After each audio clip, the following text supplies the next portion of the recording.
My fellow citizens, residents of our beloved Federation, on this Christmas morn I extend to you warmest wishes for a peaceful holiday season. We in these islands always know what it means when the days begin to get shorter, when the air begins to get cooler, and when all across our country the poinsettias turn a joyous red. We know that it means that the universe is preparing to bring to us once again the blessings of another Christmas.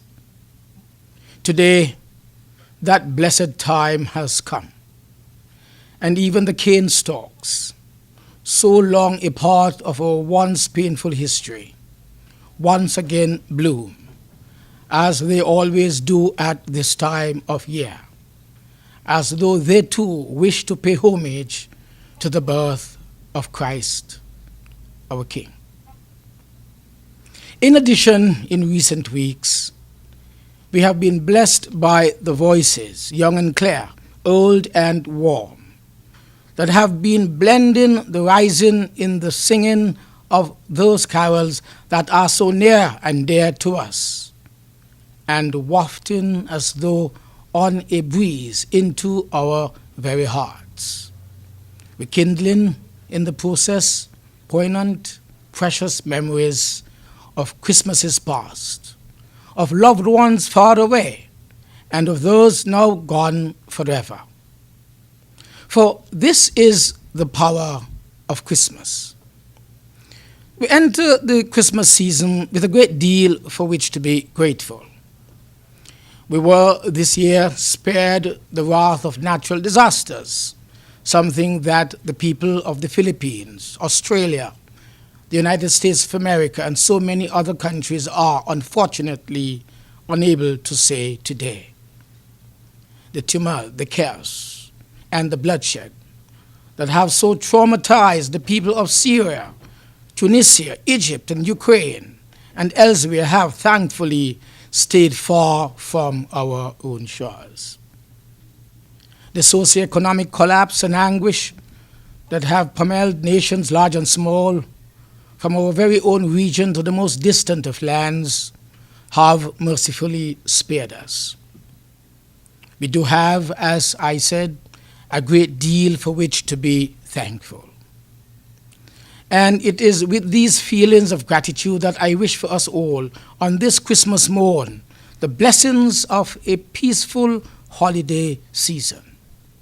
And I wish this for us because peace is the most precious gift of all. That is why the Christ child, whose birth so awed the shepherds and had for so long been sought by the wise men, whose coming was heralded by the stars and is now celebrated the world over, became known the world over as the Prince of Peace.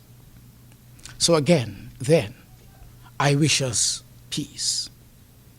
And I give thanks that throughout the millennia, this sacred day has always brought to the fore the best that is within us, a genuine desire to show love and kindness, a longing to reach out to persons we may not even have seen or even spoken to all year, both at home or abroad. For this is the beauty of Christmas.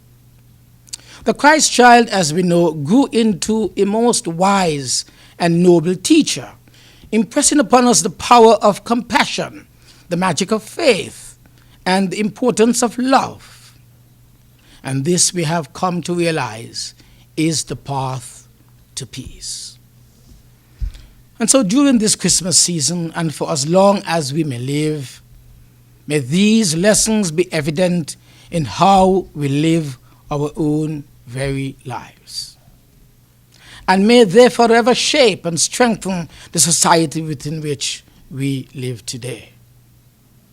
Born in Bethlehem, with neither powerful friends nor glorious robes, and reared in Nazareth, a town from which it was said no good could come, the teachings of Christ now lift and strengthen hundreds of millions of hearts and souls across the length and the breadth of the world. Indeed, the teachings of Christ have served us here at home very well this year. A year which was in so many ways very different from any other.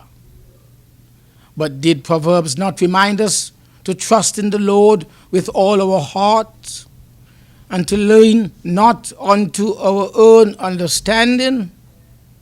And just as individuals, families, and entire communities across the millennia have gained strength and wisdom from God's word, so too have we here in St. Kitts-Nevis, having been promised that if we wait for the Lord, he shall renew our strength, that we shall mount up with wings like eagles, run and not be weary, walk and not faint. This Christmas and always, therefore, let us as a people, as a nation, wait on the Lord. As a government, fellow nationals and residents, we not only celebrate the birth of Christ, but we give thanks for and are guided by his teachings as well. It was in the parable of the talents, for example, he urges us to use and develop those gifts with which we have been blessed. And this we do. And in Matthew, he warns of mankind's responsibilities to the hungry, to the naked, and to the lonely, not only at Christmas time, but the whole year through. And this too is at the core, the very core of all that we do on behalf of the nation. We have, as you know, been turning ever more resolutely to the potential of our earth, our seas, and our skies to meet our country's needs. And in doing so, we pay homage to what Genesis calls the lights in the heavens that separate day from night. And we note Luke's reminder that he commands the winds. In nature, indeed, we see the gifts and the power of God. And so in this season set aside to honor the birth of Christ, fellow nationals and residents, may we see the gifts and the power of God in each other as well.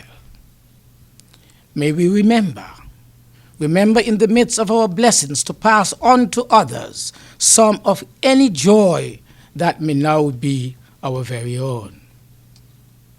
And in the event that our hearts are in any way burdened in this most sacred of seasons, may we gain strength and comfort from the facts of the Christ child's sacred but lonely birth, a loneliness which, though real, was also fleeting, and a loneliness which in time was transformed by the message of peace, the message of hope and of love.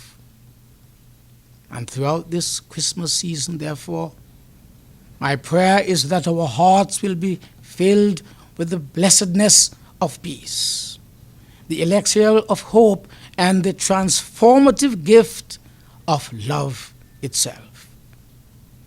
And in the days following Christmas, a time often devoted to celebration, may each of us remember our special responsibilities to ourselves and, of course, to others. May God bless us all this Christmas, in the new year, and beyond. Thank you.